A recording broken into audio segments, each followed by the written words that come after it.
രോഗങ്ങളും ദുരന്തങ്ങളും തകർത്ത ഒരു കുടുംബം ജീവിതം മുന്നോട്ട് കൊണ്ടുപോകാൻ സുമനസ്സുകളുടെ സഹായം തേടുന്നു. ഇടുക്കി പൂപ്പാറ മുള്ളൻതണ്ട് കൊച്ചിക്കാട്ടിൽ ചെല്ലപ്പനും ഭാര്യ പുഷ്പയുമാണ് ജീവനും ജീവിതവും തിരികെ പിടിക്കാൻ സഹായത്തിനായി കാത്തിരിക്കുന്നത്. കൂലിപ്പണിക്കാരനായ ചെല്ലപ്പൻ 8 വർഷം മുമ്പ് തെങ്ങിൽ നിന്ന് വീണ് കിടപ്പിലായി. ഏറെ നാളത്തെ ചികിത്സയ്ക്കൊടുവിൽ ഇടതുകാലിന്റെയും ഇടതുകൈയുടെയും ചലനശേഷി ഭാഗികമായി തിരിച്ചു കിട്ടിയെങ്കിലും ജോലിയൊന്നും ചെയ്യാൻ കഴിയില്ല. ഭാര്യ പുഷ്പ കൂലിപ്പണിക്ക് പോയാണ് കുടുംബം പുലർത്തിയിരുന്നത്. 1 മാസം മുൻപ് പുഷ്പ തളർന്നു വീണു. പണമില്ലാത്തതിനാൽ ആശുപത്രിയിൽ പോകാതെ വീട്ടിൽ കിടന്ന ഇവരെ ചില പൊതുപ്രവർത്തകർ ഇടപെട്ടാണ് ആദ്യം രാജകുമാരി ഗവൺമെന്റ് ആശുപത്രിയിലും പിന്നീട് തേനി ഗവൺമെന്റ് മെഡിക്കൽ കോളേജിലും എത്തിച്ചത്. ആ കുടുംബത്തിന് യാതൊരുവിധ ധനസഹായങ്ങളും ഇല്ല. മക്കളാണെങ്കിലും ഇല്ല, ആൺമക്കളാരും ഇല്ല സഹായിക്കാൻ.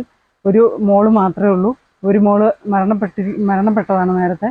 തേനിയിൽ നിന്നും വിദഗ്ധ ചികിത്സയ്ക്കായി മധുരയിലെ ഗവൺമെന്റ് മെഡിക്കൽ കോളേജ് ആശുപത്രിയിലേക്ക് കൊണ്ടുപോയി. ഇവിടെ നടത്തിയ പരിശോധനയിലാണ് കഴുത്തിലെ അസ്ഥി തേയുന്ന അപൂർവ രോഗവും രക്തം കട്ടപിടിക്കുന്ന അസുഖവുമാണ് പുഷ്പയ്ക്കെന്ന് കണ്ടെത്തിയത്. ജീവൻ നിലനിർത്താൻ ഇടുപ്പിൽ നിന്നും അസ്ഥിയെടുത്ത് കഴുത്തിൽ വെച്ചുപിടിപ്പിക്കണമെന്ന് ഡോക്ടർമാർ പറഞ്ഞു. നാട്ടുകാരിൽ നിന്ന് പിരിവെടുത്ത തുക കൊണ്ട് ശസ്ത്രക്രിയ നടത്തി. 2 ആഴ്ച മുൻപ് പുഷ്പയെ വീട്ടിലെത്തിച്ചെങ്കിലും എഴുന്നേറ്റ് നിൽക്കാൻ കഴിയാതെ ചലനശേഷി പൂർണ്ണമായി നഷ്ടപ്പെട്ട അവസ്ഥയിലാണ്. ഭക്ഷണം കഴിക്കാനാവാത്തതിനാൽ ട്യൂബ് വഴി പാലും പഴച്ചാറും മാത്രം നൽകിയാണ് പുഷ്പയുടെ ജീവൻ നിലനിർത്തുന്നത്.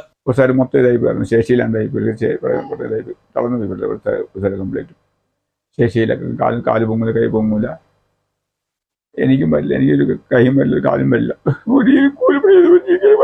മൂത്ത മകൾ ദിവ്യയെ നേരത്തെ വിവാഹം ചെയ്തയച്ചു. ഇളയ മകൾ വിദ്യ 2 വർഷം മുമ്പ് തൃപ്പൂണിത്തറയിൽ ജോലിക്ക് പോയപ്പോൾ ട്രെയിൻ അപകടത്തിൽ മരിച്ചു. ഈ കുടുംബത്തിന്റെ ചികിത്സാ സഹായത്തിനായി പുഷ്പയുടെ പേരിൽ യൂണിയൻ ബാങ്ക് പൂപ്പാറ ശാഖയിൽ അക്കൗണ്ട് ആരംഭിച്ചിട്ടുണ്ട്.